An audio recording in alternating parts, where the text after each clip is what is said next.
अस्सलामुअलैकुम बिस्मिल्लाहिर्रहमानिर्रहीम।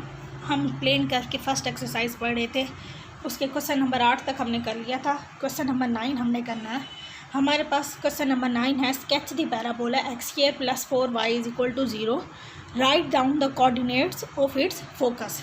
हमने इसके फोकस के कोऑर्डिनेट्स फाइंड करने हैं। अब हमारे पास जो पैराबोला गिवन है, सॉल्यूशन हम इसका फाइंड करते हैं। हमारे पास जो गिवन पैराबोला है वो है x² + 4y = 0, यानी कि x² = -4y। अब हमारे पास जो पैराबोला होते हैं वो 4 होते हैं। हमारे पास होता है राइट साइड पे, उसकी इक्वेशन होती है y² = 4ax। जो लेफ़्ट साइड पे ओपन होता है उसकी इक्वेशन होती है y² = -4ax। जो अपवर्ड होता है उसकी इक्वेशन होती है x² = 4ay। जो डाउनवर्ड ओपन होता है उसकी इक्वेशन होती है x² = -4ay। जब हमारे पास x² की फॉर्म में दी हुई होगी और y की पावर 1 होगी और x² की पावर 2 होगी, यानी x² होगा, तो हमारे पास जब अगर प्लस होगा तो ये अपवर्ड ओपन होगा, और अगर यहाँ पे माइनस है, जैसे हमारे पास जो गिवन पैराबोला है, तो वो डाउनवर्ड ओपन होगा। तो हमें इन इक्वेशन को जब हम कंपेयर करेंगे, एक तो हमें पता चल गया कि ये जो पैराबोला हमें क्वेश्चन में गिवन है वो डाउनवर्ड ओपन होगा। अब हम इसको, हमारे पास जो गिवन पैराबोला है वो है 4 - 4y। इसको हम कंपेयर करते हैं इसकी इक्वेशन से -4ay से। अगर हम इन दो इक्वेशंस को कंपेयर करें तो हमारे पास जो a की वैल्यू आ रही है वो हमारे पास क्या आ रही है, 1 आ रही है। यहाँ से हमने a की वैल्यू निकाल ली। हमें पता होता है जब हमारे पास ये वाला पैराबोला होता है तो हमारे पास होता है a0 फोकस, और जब ये वाला होता है तो फिर हम लेते हैं -a0 फोकस को, और जब हमारे पास ये वाला होता है तो हम लेते हैं 0a फोकस, और जब ये वाला होता है तो हम लेते हैं 0 -a फोकस। अब हमारे पास पैराबोला ये वाला है तो हमारे पास जो फोकस के कोऑर्डिनेट्स होंगे वो 0 × -a होंगे। तो हमारे पास कोऑर्डिनेट्स फोकस के क्या होंगे, कोऑर्डिनेट्स ऑफ फोकस के कोऑर्डिनेट्स होंगे 0 -a। तो a हमारे पास 1 निकला है, तो हमारे पास हो जाएगा 0 -1। अब हम इस पैराबोला को स्केच कर लेते हैं।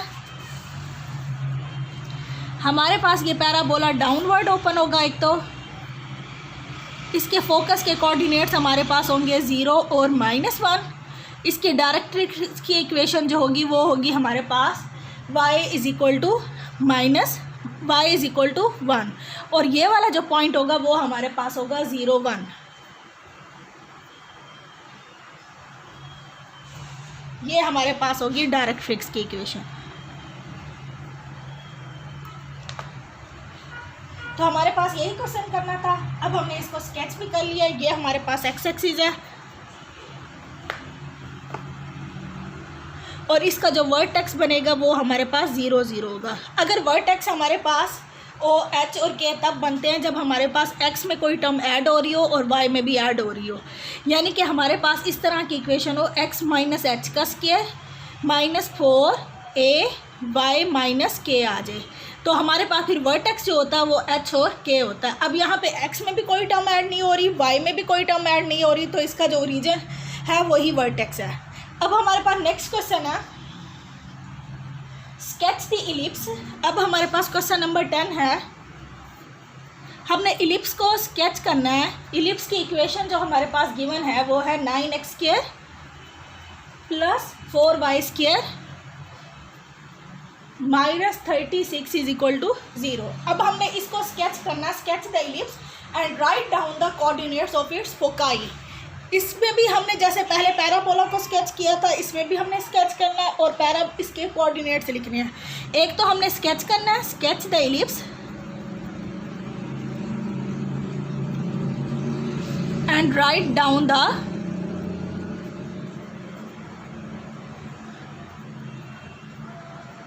Coordinates of its foci. हमने इसके फोकाई के कोऑर्डिनेट्स लिखने हैं। अब हमारे पास जो गिवन इलिप्स है वो हमारे पास है 9x² 4y² -36 है, अगर हम इस 36 को इस साइड पे ले आएँ तो ये प्लस हो जाएगा। अब हमारे पास जो इलिप्स की इक्वेशन होती है वो इस तरह की होती है, x² over a² y² over b² is equal to 1 और a की वैल्यू ग्रेटर देन b होती है। और सेकंड हमारे पास इक्वेशन होती है x² over b² y² over a² is equal to 1, इधर भी हमारे पास a होता है ग्रेटर देन b। अब इस इक्वेशन और इस इक्वेशन में क्या डिफरेंस है, इसमें हमारे पास जो a आ रहा है a ही बड़ा होगा, इसमें हमेशा हमारे पास a की इक्वेशन a हमारे पास b से बड़ा होता है। a हमारे पास होती है लेंथ ऑफ मेजर एक्सिस, यानी 2a के इक्वल होती है हमारे पास length of major axis. Half major axis की जो लेंथ होती है वो a के इक्वल होती है, और जो माइनर एक्सिस की हाफ लेंथ होती है वो b के इक्वल होती है। यानी अगर हम टोटल मेजर एक्सिस को देखें तो उसकी लेंथ 2a होती है, और टोटल माइनर एक्सिस को देखें तो वो उसकी लेंथ 2b होती है। तो हमारे पास मेजर एक्सिस माइनर एक्सिस से बड़ा होता है, तो यानी a की वैल्यू b से बड़ी होगी। अब इसमें और इस इक्वेशन में डिफरेंस हमारे पास क्या है, जब हमारे पास a x के नीचे आ रहा है तो हमारे पास जो मेजर एक्सिस होगा वो x एक्सिस पे बनेगा, और जब a हमारे पास y के नीचे आ रहा है यानी कि बड़ी वैल्यू y के नीचे आ रही है तो हमारे पास जो मेजर एक्सिस होगा वो y पे बनेगा। अब हम चेक करते हैं कि इस इक्वेशन का मेजर एक्सिस x एक्सिस पे बनेगा या y एक्सिस पे बनेगा। हम इधर अब देखिए दोनों इक्वेशन में राइट साइड पे हमारे पास 1 है, तो हम 36 से इस इक्वेशन को डिवाइड कर देते हैं। तो 9x² ओवर 36, 4y² ओवर 36 और 36 ओवर 36 आ जाएगा।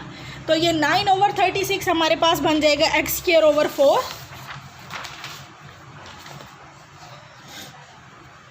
ये बन रहा है x² over 4, y² over 9 is equal to 1। तो यानी कि हमारे पास जो इक्वेशन बनी है x² ओवर 2 का स्क्वायर, y² ओवर 3 का स्क्वायर इज इक्वल टू 1। तो हमारे पास b की वैल्यू 2 निकली है, a की वैल्यू हमारे पास क्या निकली है 3। अब a जो है बड़ी वैल्यू हमारे पास y के नीचे आ रही है, तो इसका जो मेजर एक्सिस है वो y एक्सिस पे बनेगा, और a² की वैल्यू हमारे पास 9 आ रही है और b² की वैल्यू हमारे पास क्या आ रही है 4 आ रही है। अब हम कोऑर्डिनेट्स ऑफ फोकाई फाइंड करते हैं।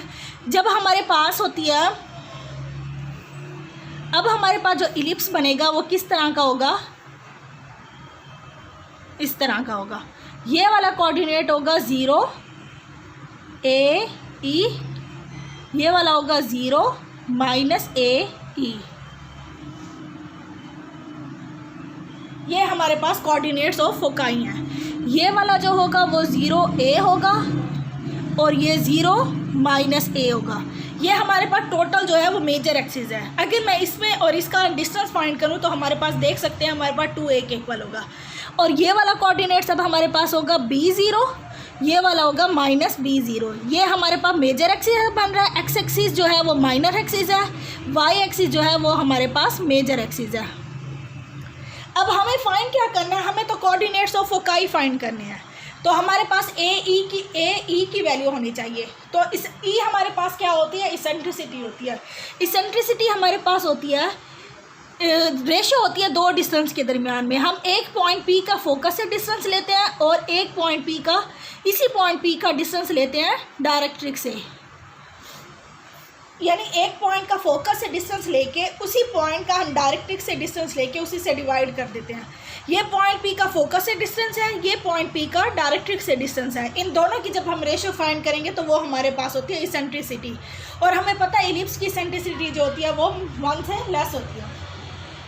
अच्छा खैर, हमें यहाँ पे सिर्फ कोऑर्डिनेट्स चाहिए फोकाई के। हमारे पास इसकी वैल्यू होती है ई स्क्वायर की value A square minus B square over A square. A square हमारे पास इसेंट्रिसिटी निकालने का फार्मूला ये है, ए स्क्वायर हमारे पास 9 के इक्वल है, ये 4 के इक्वल है और ये 9 हो जाएगा, तो 5 ओवर 9। तो ई की वैल्यू हो जाएगी plus minus square root of 5 over 3। तो हमारे पास कोऑर्डिनेट्स ई के आ गए हैं। तो हमारे पास हमें चाहिए ए ई, क्योंकि हमारे पास ये वाला जो कोऑर्डिनेट है वो ए ई है। ये तो 0 आ रहा है एक्स एक्सिस, क्योंकि वाई एक्सिस पे 0 होता है। ये ए ई चाहिए, तो हम फाइंड करते हैं ए ई हमारे पास क्या हो जाएगा। ए की वैल्यू है हमारे पास 3, स्क्वायर रूट ऑफ 5/3, तो 3 से 3 कैंसिल हो जाएगा, स्क्वायर रूट ऑफ 5। और जब माइनस AE लेंगे तो 3 - 5 डिवाइडेड बाई 3, 3 से 3 कैंसिल हो जाएगा, -5 हो जाएगा। तो ये हमारे पास जो पॉइंट बनेगा AE वाला, तो हमारे पास जो इलिप्स बनेगा वो हमारे पास बनेगा, ये वाला पॉइंट बनेगा 0 plus square root of 5, 0 minus square root of 5। अच्छा, यहाँ पे मेजर एक्सिस होता है तो वो हमारे पास निकला 3, तो ये हमारे पास 3 आ जाएगा। ये वाला पॉइंट 0 - 3 हो जाएगा, और ये वाला पॉइंट हमारे पास हो जाएगा, वो वैल्यू 2 है, 2 0 हो जाएगी, और ये वाला पॉइंट हो जाएगा -2 0। तो ये हमारे पास इलिप्स बनेगा जो हमने फाइंड करना था। हमें इस इलिप्स को ड्रॉ करना था और इसके जो फोकाई हैं उनके कोऑर्डिनेट्स फाइंड करने थे, जो हमने फाइंड कर लिए।